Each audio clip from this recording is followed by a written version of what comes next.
Enfin, on arrive au Cap Nord. Ça fait depuis un moment qu'on en parle. Aujourd'hui, c'est une réalité. Je suis très content d'avoir traversé la Norvège à la fois du sud au nord, mais aussi d'est en ouest. C'est un pays qui mérite vraiment énormément d'intérêt et qui cache énormément de surprises. J'estime, grâce à ce que j'ai vu, que traverser la Scandinavie par le chemin le plus court a été une mauvaise idée. Dans cette vidéo, j'ai des images qui vont être très contemplatives, du coup je vous propose d'en profiter un maximum, parce que vraiment, c'est dépasser le cercle polaire que le paysage change complètement de ce qu'on a l'habitude de connaître, et du coup je vous propose d'en profiter un maximum. Allez, c'est parti. Salut, moi c'est Seb. Dans les épisodes 1 à 8, je vous explique en détail comment j'ai fait pour transformer cet utilitaire en petit camping-car parfait qui nous permettra de parcourir les routes du monde pour des moindres frais. Son nom, Georges le C15.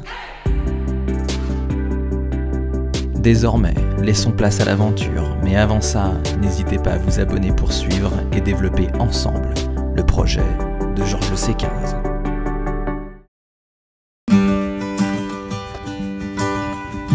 Eh ben, il nous avait manqué. Bon, il n'y a pas de dégâts. On nous a même pas volé l'essence. J'avoue, c'est dingue. On va croire que c'est étonnant de pas se faire voler, tu sais. Ok, let's go. Is it the truth that you'll be living tonight? Allez. We should take a walk then a swim in the sea. That will mean everything, yeah, everything to me. De retour sur la route, Georges le C15 n'a besoin que de quelques tours de roue pour s'échauffer. Par le chemin le plus court, il reste approximativement 550 km pour rejoindre le Cap Nord.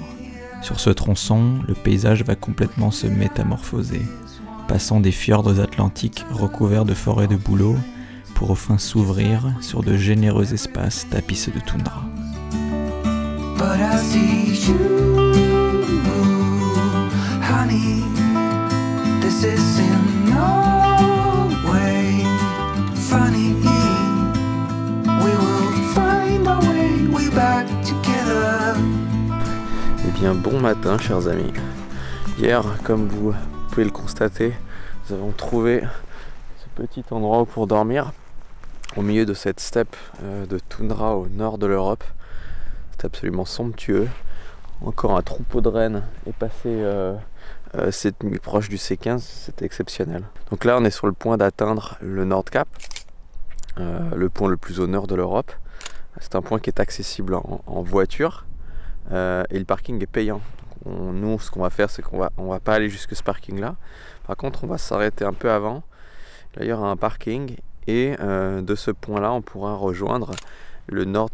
Comment dire, le point le plus au nord géographique qui n'est pas le Nordkap du parking, et ça avec une petite balade piétonne de 18 km aller-retour, et je pense que ce sera beaucoup plus authentique et certainement plus beau parce qu'il y aura certainement moins de monde, donc je me réjouis déjà. I see a tear begins to fall from your eyes. It is the truth that you'll be living tonight. Cela fait que depuis une vingtaine d'années que l'île de Mangaroya, sur laquelle se situe le point le plus septentrional d'Europe, est rendue accessible par le long tunnel sous-marin de Önningsvåg. Depuis ce moment, le cap est très facilement accessible en été comme en hiver. La route qui s'y rend est époustouflante. Entre des vallées ondoyantes, verdoyantes et parsemées de lacs, elle laisse toujours place à cette mer pénétrante qui prend de plus en plus d'ampleur. Ce territoire, il est comme dans nos rêves d'enfants, celui du Père Noël et de ses fidèles reines. But I see you, honey. This is in no way funny. We will find our way back together. But right now, there's stormy weather. Le Cap Nord, pour beaucoup d'entre nous, c'est le but ultime. C'est comme si la poursuite des superlatifs était viscérale. Elle peut paraître si proche car encore en Europe, cette route donne vraiment l'impression de ne jamais s'arrêter. Si le dépaysement culturel n'est pas frappant, la perception de la distance est, elle, bien réelle. Après plus de 8000 km parcourus, nous sommes heureux d'atteindre les confins de notre monde avec notre humble C15, fidèle et vaillant. But I see you, honey. This is in no way funny. We will find our way back together. But right now, there's stormy weather. But right now, there's stormy weather.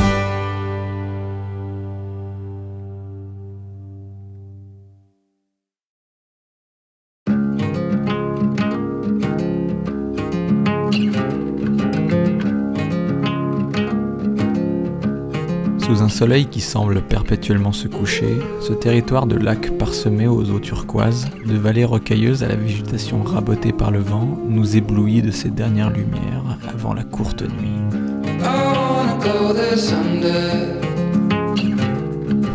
Alors là on vient d'arriver au Nordkap. Alors pas le vrai, enfin comment dire, pas le Nordkap qui est indiqué sur les cartes, mais le point le plus au nord de l'Europe. Je m'explique. Là-bas, donc je sais pas si on voit bien, mais au sommet de cette grande falaise, il y a plein de camping-cars. On les voit assez bien. Et eux, ils sont au Nordkap. C'est un endroit qui est accessible en voiture. Et nous, ici, on a décidé de venir sur le point le plus au nord géographiquement, qui n'est pas voilà, le Nordkap de là-bas, et qui est plus au nord de quelques centaines de mètres à peine.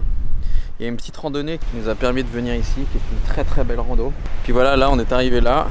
Alors, c'est pas spectaculaire, à part le fait que, effectivement, au-delà de ces quelques rochers, eh ben, il n'y a plus rien. À part évidemment les îles Svalbard. Mais ça, c'est une autre histoire. Désormais, une seule possibilité s'offre à nous, prendre la direction du sud, en faisant toutefois attention de ne pas trop bousculer nos amis les autochtones.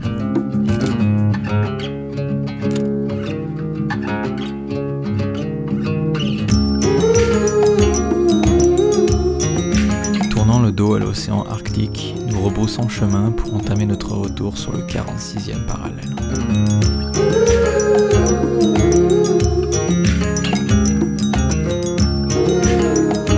Plutôt que de suivre le parcours par lequel nous sommes venus, nous empruntons la crête de cette péninsule pour profiter encore et encore de cette luminosité surréaliste.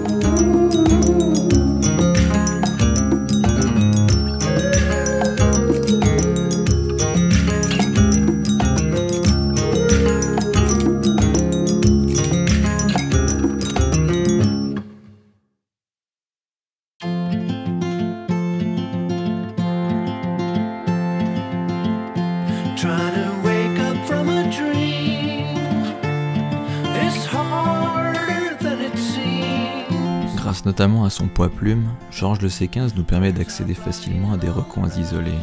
Au fond d'une forêt comme au plus près de la mer, il saura se frayer un chemin sur les quelques mètres qui nous séparent de la route. Un avantage qu'il ne faut pas sous-estimer, notamment pour profiter d'un dernier bain dans les eaux les plus septentrionales d'Europe.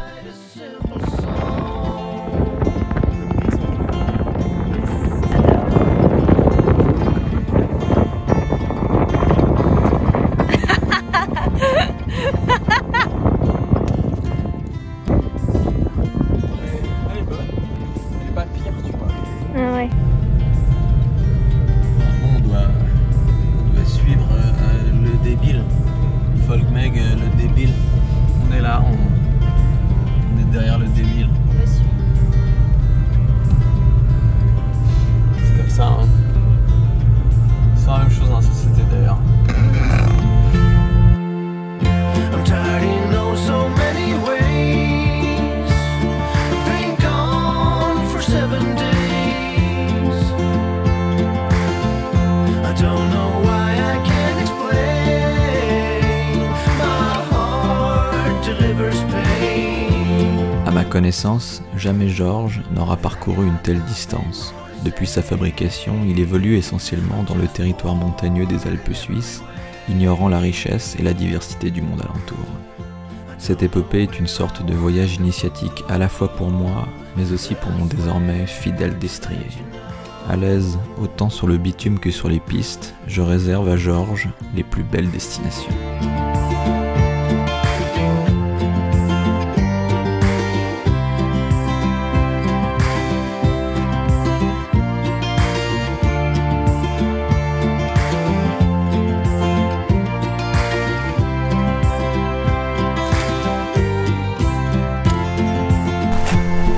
Bon là il y a le câble de frein qui s'est barré de son support, on a dû choper un truc.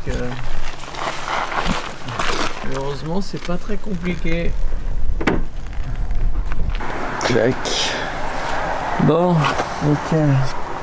Bon sinon il a l'air de bien se comporter ce train arrière. C'est bien.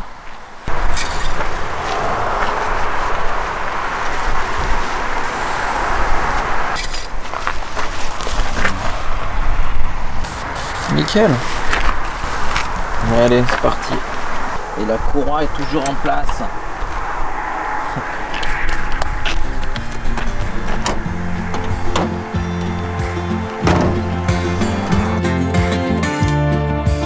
Alors tout juste arrivé en Finlande, nous nous élançons dans un petit parcours piéton à travers les mégalopoles à moustiques qui tapissent la Laponie.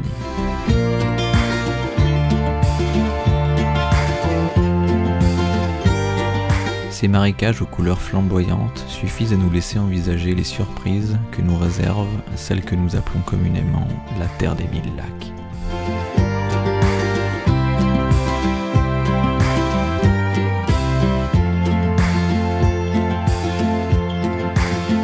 Mais avant toute chose, laissons la route nous emporter vers de nouvelles aventures.